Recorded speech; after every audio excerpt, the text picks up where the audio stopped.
That night, the wind was so cold it felt like tiny needles touching the skin.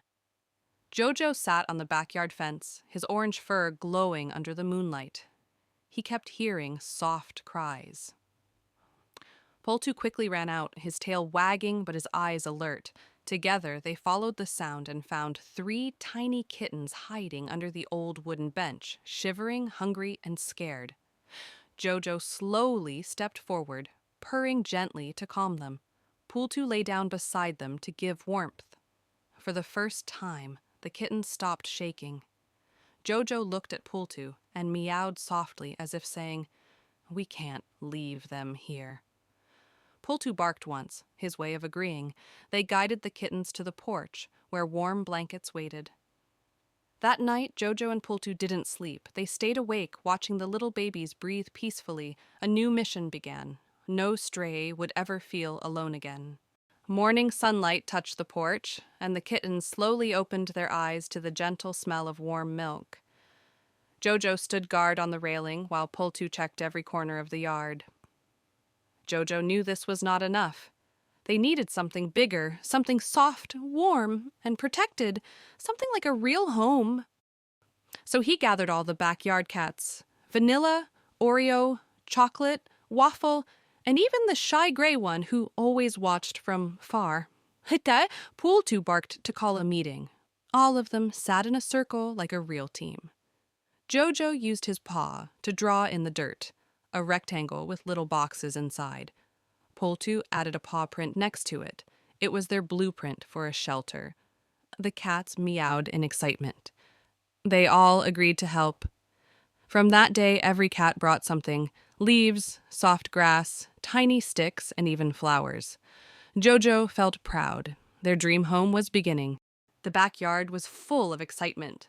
Vanilla climbed the tree to bring soft leaves. Oreo pushed tiny branches. Waffle carried little stones to make the sidewall stronger. Pultu was the supervisor, walking around and making sure nobody got tired. Jojo worked on the inside space, arranging warm corners for the kittens. Chocolate found a broken cardboard box and dragged it all the way to the yard. This became the base of the shelter. Everyone worked from sunrise until the sky turned gold. Not once did anyone complain. They knew this shelter wasn't just for themselves. It was for all the forgotten cats outside who had no one to care for them.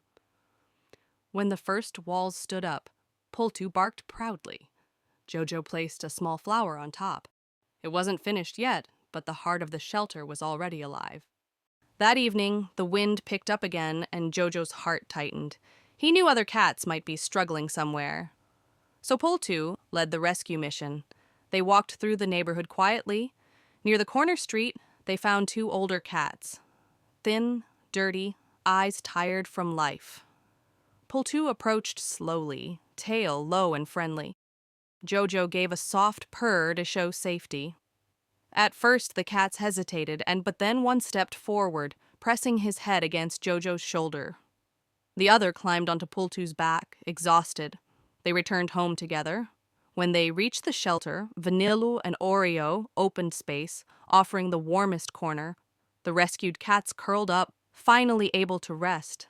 Pultu brought warm water. Jojo placed his tail around them. That night they slept peacefully under a safe roof for the first time in years.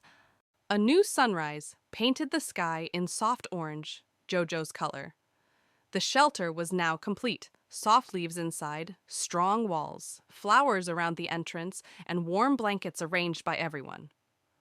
Jojo stood proudly at the doorway, while Pultu sat beside him like a gentle guardian. All the rescued cats gathered, from tiny kittens to old ones who had seen too many hard days. Jojo looked at them, his heart glowing. This place was more than a shelter. It was a promise that love, kindness, and unity could change even the toughest life. Pultu barked happily, calling everyone for breakfast. The cats meowed in melody. As the first rays touched the shelter, Jojo whispered to Pultu, "We did it!" And Pultu nudged him gently, as if saying, "This is just the beginning. We will rescue every soul we can."